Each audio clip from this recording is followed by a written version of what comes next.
ಗೃಹಲಕ್ಷ್ಮಿ ಯೋಜನೆಗೆ ಕೇಂದ್ರದ ಮೆಚ್ಚುಗೆ ವಿಚಾರಕ್ಕೆ ಸಂಬಂಧಪಟ್ಟಂತೆ ಬೆಂಗಳೂರಿನಲ್ಲಿ ಸಚಿವ ಪ್ರಿಯಾಂಕ್ ಖರ್ಗೆ ಹೇಳಿಕೆ ನೀಡಿದ್ದಾರೆ. ಗೃಹಲಕ್ಷ್ಮಿ ಯೋಜನೆಗೆ ಕೇಂದ್ರದ ಮೆಚ್ಚುಗೆ ವಿಚಾರಕ್ಕೆ ಸಂಬಂಧಪಟ್ಟಂತೆ ಬೆಂಗಳೂರಿನಲ್ಲಿ ಸಚಿವ ಪ್ರಿಯಾಂಕ್ ಖರ್ಗೆ ಹೇಳಿಕೆ ನೀಡಿದ್ದಾರೆ.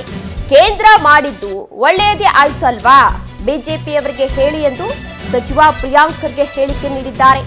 ಒಂದು ಕುಟುಂಬಕ್ಕೆ ಸ್ವಾಭಿಮಾನದ ಬದುಕು ಸಿಗ್ತಾ ಇದೆ. ಈಗ ಕೇಂದ್ರದ ವರದಿಯನ್ನ ಬಿಜೆಪಿಯವರಿಗೆ ತೋರಿಸಿ ಅಂತ ತಿಳಿಸಿದ್ದಾರೆ. ಬಂದು ಸನ್ಮಾನವನ್ನ ಮಾಡೋದಕ್ಕೆ ಟೈಮ್ ಅನ್ನ ಕೊಡಿಸ್ತೀನಿ ಅಂತ ಹೇಳಿ ತಿಳಿಸಿದ್ದಾರೆ. ಬಿಜೆಪಿಗೆ ಗೃಹ ಸಚಿವ ಪ್ರಿಯಾಂಕ್ ಖರ್ಗೆ ಇದೀಗ ಟಕ್ಕರನ್ನ ಕೊಟ್ಟಿದ್ದಾರೆ. ಸಾಕಷ್ಟು ಆಕ್ರೋಶವನ್ನ ಕೂಡ ವ್ಯಕ್ತಪಡಿಸಿದ್ದಾರೆ. ಒಳ್ಳೇದಲ್ಲ ಈಗ ಮತ್ತೆ ಬಿಜೆಪಿ ಅವರಿಗೆ ಹೇಳಿ.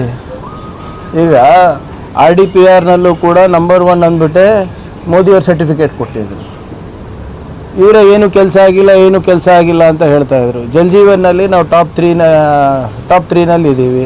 ನಿಮ್ಮ ಡೆವಲ್ಯೂಷನ್ ಆಫ್ ಫಂಡ್ಸ್ನಲ್ಲಿ ನಂಬರ್ 1 ಇದ್ದೀವಿ. ತೆರಿಗೆ ಕಲೆಕ್ಷನ್ನಲ್ಲಿ RDPRನಲ್ಲಿ ನಂಬರ್ 1 ಇದ್ದೀವಿ.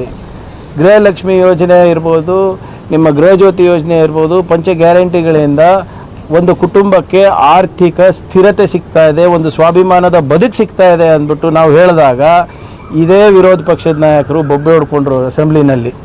ಯಾವುದೋ ಆಕ್ಸ್ಫರ್ಡ್ ಪೇಪರ್ ನಿಮ್ಮವರೇ ಬರೆದಿದ್ದಾರೆ, ಅವ್ರು ಬರೆದಿದ್ದಾರೆ, ಇವ್ರು ಬರೆದಿದ್ದಾರೆ ಅಂದ್ಬಿಟ್ಟು ನಿಮ್ಮ ಬೆನ್ನಿಗೆ ನೀವೇ ಶ್ಲಾಘಿಸ್ತಾ ಇದ್ದೀರಾ, ಹಂಗೆ ಹಿಂಗೆ ಅಂತ ಹೇಳಿದವರು ಇವತ್ತು ಕೇಂದ್ರ ಸರ್ಕಾರ ಹೇಳಿದೆ ಅಲ್ಲ. ಸ್ವಲ್ಪ ದಯವಿಟ್ಟು ಆ ವರದಿ ಅವ್ರಿಗೆ ತೋರಿಸಿ. ಒಳ್ಳೇದಲ್ಲ ಈಗ ಮತ್ತು ಬಿಜೆಪಿ ಅವ್ರಿಗೆ ಹೇಳಿ.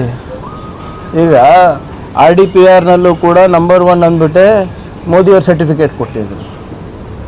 ಇವರ ಏನು ಕೆಲಸ ಆಗಿಲ್ಲ ಅಂತ ಹೇಳ್ತಾ ಇದ್ರು. ಜಲ್ ಜೀವನ್ನಲ್ಲಿ ನಾವು ಟಾಪ್ 3 ಇದ್ದೀವಿ. ನಿಮ್ಮ ಡೆವಲ್ಯೂಷನ್ ಆಫ್ ಫಂಡ್ಸ್ನಲ್ಲಿ ನಂಬರ್ 1 ಇದ್ದೀವಿ. ತೆರಿಗೆ ಕಲೆಕ್ಷನ್ನಲ್ಲಿ RDPRನಲ್ಲಿ ನಂಬರ್ 1 ಇದ್ದೀವಿ. ಗೃಹಲಕ್ಷ್ಮಿ ಯೋಜನೆ ಇರ್ಬೋದು,